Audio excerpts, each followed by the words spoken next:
আমলে যে ঢুকলেই তো যে বদনাম আমাদের 71 সালে করে মিথ্যা পাবে, আমরা একটা প্রকৃত স্বাধীনতা যোদ্ধা হিসাবে নিজেদের পরিচয় দেওয়ার জন্য একটা সুযোগ পাবো।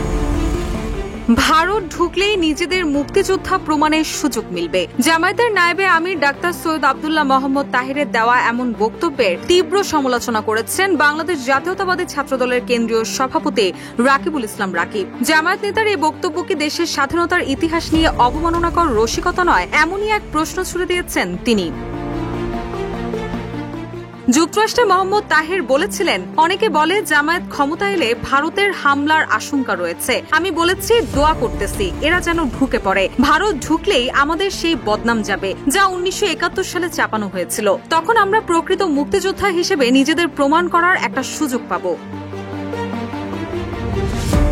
নায়েবে আমিরের এই বক্তব্যের একটি ফটোকার্ড 27 সেপ্টেম্বর নিজ ভেরিফাইড ফেসবুক আইডিতে শেয়ার করে রাকিব লিখেন, শেখ হাসিনার ভয়ে যারা বিগত 15.5 বছর সারা দেশে আওয়ামী লীগের পতাকা তলে ও শিক্ষা প্রতিষ্ঠানগুলোতে ছাত্রলীগের পতাকা তলে শুধু আশ্রয় নেয়নি, প্রতিটি শিক্ষা প্রতিষ্ঠানে ছাত্রলীগের সন্ত্রাসীদের ভূমিকায় অগ্রণী ভূমিকা পালন করেছিল।